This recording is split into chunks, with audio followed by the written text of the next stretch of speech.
I'm back, and back. Welcome to the present. Yes, welcome to us. Oh, let me make sure the audio is great.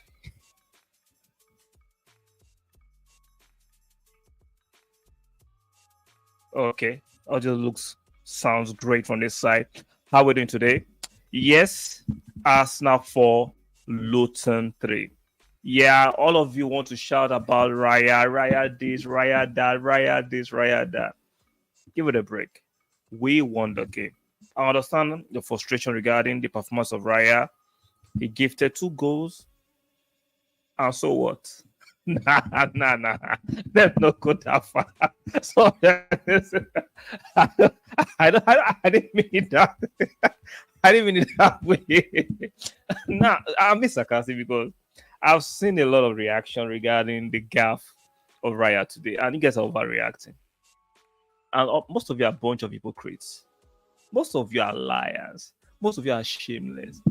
How many of you wanted Ramsdale when we bought it from Sheffield United 2 seasons ago? How many of you wanted Ramsdale? You guys insulted him, called him all sorts, bullied him out of the social media platform. He had to deactivate all his social media platform because of our Arsenal fans. You were actually threatening him not to sign for Arsenal. Suddenly you love him. You love him more than life. You want him back. You don't like Raya. Come on, man. Come on. Let's stop it. Let's stop that joke. See, I want to win trophies, whether it is Ramsdale or Raya. I don't really care. I don't really care. All I want is Arsenal to win. I'm not here to pick side or to pick my tent to be Raya fan club or Ramsdale fan. I do not care. At the moment, Raya is Ateta's first choice. You have to respect it. You don't necessarily have to like it. Hmm? You don't necessarily have to like it. If the manager wants to pick him as the first choice, which I actually believe objectively, Raya is the better of the goalkeeper. It is what it is. It is what there is nothing can change about that. I am not here to indulge him for the performance he had today. I think the performance was not good enough. But come on, I'm seeing the likes of Steve Nicol on ESPN saying Raya has been making mistakes since he came to Arsenal. Can you stop with hyperbole? Can you stop with the media propaganda? Yes, you don't like him. Yes, you prefer your English boy Ramsdale. Then try to become the manager of Arsenal. You are not the manager. The manager has the sole right and responsibility to pick whom he fits if he didn't fit to pick. And there is not, you can cry from now to tomorrow. You can push your narrative as much as you want. You guys can do a million videos that Ramsdale to come back. It's not going to happen. Arteta has the final choice. He has the final say. Who got the final say? Arteta has the final say. Arteta has the final say. There is nothing you can do about it. So, what happened today just shows that a lot of you have been laying ambush for Raya. You've been waiting for this so that you can come with all kinds of instruments of destructions, verbally and otherwise, to attack Raya. Some of us are sensible enough to say, no, Raya stays and it remains number one. Whether you like it or not, Raya remains number one. It stinks. It hurts you. Yeah, keep crying. It's the elite sports, right? And the coach, the manager, or whoever is in charge, or the custodian has the final say. So let's put the Raya Ramsdale conversation to one side and let's go to the game today. Luton against Arsenal. Let's review properly. Now, this was the starting lineup for Arsenal. Let me move the slider away for now. So, Raya in goal, White, Saliba, Gabriel Magalhaes, Kivior, Havertz, Rice, Odegaard, Saka, Jesus, and Martinelli. That for me, that's a good team. Even though I had my reservation regarding Kivior, I like him as a center half, but as a left back, he doesn't have the athleticism to bump up and down. He can invert, but he doesn't have the body shape. He has the shape of a center back, the size. He has the size of a center back. So I understand. Playing left back is not his greatest strength, so judging him with the yardstick of a left back will be a bit too harsh. I think, even though I understand the fact that we have to rotate because we're going to play 3 games every 3 days, so I understand the rotation there, but playing Kiwi as a left back wasn't the strongest for us. His performance for me was not that great. He was a bit limited and he wasn't helping Martinelli to overlap. He wasn't helping Martinelli to beat his man in that kind of course. They were double teaming, sometimes triple teaming on Martinelli, and Kivior was not providing rather the required support for Martinelli on that left wing. So Magalhaes and Saliba we know solid. They did their game. They played very well today. White was kind of funny today. Let's be real. White didn't have his strongest game defensively, even though he provided an assist for Jesus for the second goal. But White did not have his strongest game today. Rice, we all know Declan Rice. He gives you at least 7 to 8 over 10 every game he plays. He has been colossal. For me, one of the biggest signing and the best signing Arsenal has made in the last few years. Top player. I won't call him world class, but top player. Havertz. I've never doubted the ability of Havertz. Never. Regardless of what's some part of the fan base who want to make you think that Havertz is not good enough, is a bomb. I disagree. I understand he had a slow start, he's a slow burner, but I've seen enough, even though at Chelsea, to know that he's a top player, and we can begin to see is coming through with performances and goals. Even though some people are pretending not to see the performance because they have an agenda, but if you take away your prejudice or your agenda against Kai Havertz, you can see the quality is beginning to come through and it's adding goals to it. So you cannot deny that. Odegaard did not have his best of game today. It was kind of average. We understand that. I have to give Luton some credit. They worked hard. They worked their socks off. They didn't give us so much time on the ball. They don't have the quality, but the lack of quality, they actually brought in a bit of fight. They were feisty, they were tenacious, they were pressing, they were aggressive. In the first 5 minutes, there's something I don't like about the English referees, right? They allowed the smaller teams to get away with some cynical, overly aggressive, overly the top foul sometimes. You can tell that, I think it was in the second or third minute, that knee on Martinez's back, that was a dangerous play. That for me was dangerous play. That guy actually went with his knee and hooked it into Martinelli's back. He could have just injured Martinelli with that tackle. These are the kind of tackles, sinister tackles and fouls that the referees somehow allow the smaller teams to get away at their own turf. There is this unwritten rule. If you watch the game, you listen to the commentators, and you study the game most of the time. The smaller clubs, quote unquote smaller clubs, right, at home are allowed to be overly physical. I don't know why. Refereeing should be the same across board, whether it's against the small team or the big team. The standard should be the standard. But if you look carefully and watch carefully, you will see a pattern where the smaller teams at their home turf are allowed to be overly aggressive. I don't subscribe to that. I do not like that. And I'm sure the mainstream will not talk about it. What actually I found fascinating was the commentators was encouraging it, saying, but for the lack of quality from the smaller teams, so they should be allowed to be a bit strict. You use the word strong in their tackling. Really? But it was a big team that were a big strong against smaller teams they're tackling. They'll have a lot to say. But the smaller teams have the audacity, the temerity, the God-given right to be strong in their tackling when they are home, which is crazy. And so we had at the forward line, we had the regular suspect, Saka, Jesus, and Martinelli leading the line. So that was the Arsenal lineup. We played very well. The first half, right? The first half was not as free flowing, right, as the game played against Wolves. Not because the players dropped their intensity or the players became complacent. I think we have to give Luton a bit of credit. They made sure they closed all the spaces. They were fighting hard. They were tenacious. They made sure we're not going to have the kind of space and the kind of joy we had against Wolves, which is kudos to them. And the pitch, I'm not going to complain about the pitch, even though we won, was not the best pitch. And it was the pitch was kind of small. So it was, and with their home support, they were riding high on the adrenaline. And shout out to them.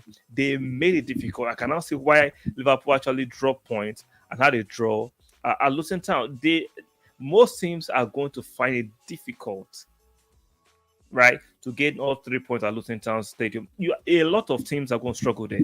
They made sure they were playing on high adrenaline. They were tenacious. They gave everything. As in, those players emptied every clip, figuratively, in their, you know what, this is YouTube. We have to be careful with the words. They put in all their blood, all their sweat and tears into this game. Unfortunately, they still lost the game. And to be fair, right, even though they put in everything, they were still lucky because Raya gifted them 2 goals, regardless of the hard work they put. We actually made it harder for ourselves. Now, like I said in the beginning of this video, I'm not overly going to criticize Raya. These kind of things are part and parcel of the game. I'm disgusted. I was angry. I was informed with my guy Fossa during the match. I was very angry, but I got to be very, very sensible. This see, it could have been if it was even Ramsdale, it could have been Ramsdale. This kind of things happen. But for me, some of you might disagree, which is fair. It's your opinion. This is my opinion. Solely me. For me, Raya is a better goalkeeper than Ramsdale. He's a better goalkeeper. But these things happen. The likes of Allison have had games like this. The likes of Edison have had games like this. So people trying to use this game to beat Raya down, and you're an Arsenal fan, I think you are a bit hypocritical and you are being unfair. I understand you have your undying love and support for Ramsdale, which I cannot tell you not to do. But come on, we all want to win, right? You should not put your personal agenda above the club. But what I'm finding, most Arsenal fans are beginning to put their personal agenda above the club. And it's getting to a point that if you gauge the temperature in the social media space, Twitter, which is X now, YouTube, Twitch, and others, it's like most content creators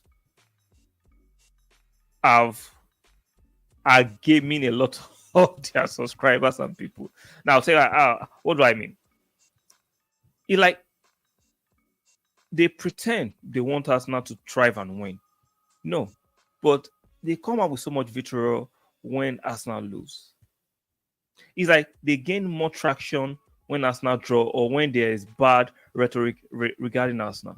It's like you people want to enjoy speaking about the ills of Arsenal. It's like you don't find joy or solace or endearment or adulation when Arsenal win. Arsenal do, like, regardless of how Raya almost spoiled the day, right? We still won. I'm not saying we should not talk about the game. I'm not saying that we can still analyze the game. But with the venom, the hatred, the kinds of words that have been hurled on Raya on just this game, I'm like, we won the game. We didn't lose. Like, we won the game. We didn't draw. We won it. What else? Yes, Rice actually spared the blushes of Raya, but we won the game. It's a team sport. And I'm sure in the future, Raya will spare the blushes of other defenders. We saw last season, Gabriel had some bozo moments last season. But come on, it's part and parcel of the game. Saliba, that we praise so much, has considered some penalties. He did that last season too. It's part and parcel of the game. So it's like you guys were waiting for this ambush. You wanted to ambush Raya just because you love Ramsdale. And this narrative and push is mainly coming from the English fans. It's mainly from the English fans. But why don't you have the same energy for Southgate regarding him picking Pickford, who keeps for lonely Everton? Where's the energy to push that Southgate should be playing Raya ahead of Pickford? There is no energy for that. But you want to push that on Arteta. You guys got the right one. I don't think you can bully Arteta into it. Arteta has made his choice very clear. And his choice is Raya. And he's not going to drop Raya because he had a bad game today. Even if I was Arteta, I'm not dropping Raya because all of you are moaning and groaning and crying. No, I'm not dropping him. I'm playing him on the next game against Aston Villa. I'm supporting my goalkeeper. These kind of things happen. So keep moaning, keep crying. It is what it is. So let's talk about the goal scorers. Martinelli scoring in the 20th minute from a nice assist by Saka. Saka keeps assisting. Was not his best game, but he actually had his influence on this game. Saka is always racking up the statistics. Even during the games, he is not giving you the aesthetically pleasing performance. He gives you the goals and assists. And today, he gave an assist. Jesus' goal for me, was a good goal. That cross from Ben White, that was a nice overlap from Ben White. Even though defensively today, Ben White was kind of very, very suspect. One of his what I call very average game defensively from Ben White, but he provided the assist for the Jesus goal. The Kai Havertz goal was assisted by Jesus. Nice goal. Jesus made the whole job and actually flicked it to Kai Havertz, and Kai Havertz actually completed made it 3-3. Now, let's talk about Kai Havertz a little bit. What do you guys think about Kai Havertz now? Because a lot was made when we signed him. Oh, he's a Chelsea reject. He's a bomb. 65 million wasted. Even though this guy is 24. Even though most people that go to Chelsea, somehow Chelsea turned their trajectory around. But even though at Chelsea, his flicks, the way he moves the ball, his movement, his touch, you can't convince me that Kai Havertz is not a top player. You can't convince me. So when some of you are yapping and trying to deride the signing, it was coming up from the place of the Chelsea links and the fact that most of you have bantered Chelsea and have actually derided him when he was playing for Chelsea. So you didn't want to take back your words. That's why I do not subscribe to this version of low-level banter. I don't think it's banter because banter is witty. What you guys do is low-level joking and insults. That's what you do. That's not banter. Banter should be witty. Banter should have some semblance of sanity with it. Like, you might not like Chelsea, but to say Kai Havertz was not good because he was not playing well, and nobody in that Chelsea team was playing well. Now, let me give an example, right? I would never support Spurs. I don't like Spurs. But I cannot come on my stream and tell you Harry Kane is not a world-class striker. That will make me look silly. Despite my hatred, strong prejudice for Spurs, you will never hear me say Harry Kane is a horrible striker or Jesus is better than Harry Kane. You'll never hear that from my mouth. Because that's objectively false. That's objectively misleading. That's a lie. So when Arsenal fans were insulting Kai Havertz when he was playing for Chelsea, it didn't make sense to me. You might not like Chelsea, but there are other ways to banter Chelsea. You cannot tell me Kai Havertz is a bomb. I'm not having that. So it was easy for me to accept him when he came to Arsenal because I never said Kai Havertz was a bomb. He might not have been playing well there due to many factors because of their playing pattern. They were changing coaches from coaches. How many coaches did Kai Havertz play for at Chelsea? How many coaches did he play for? How many players have gone to Chelsea and have settled well?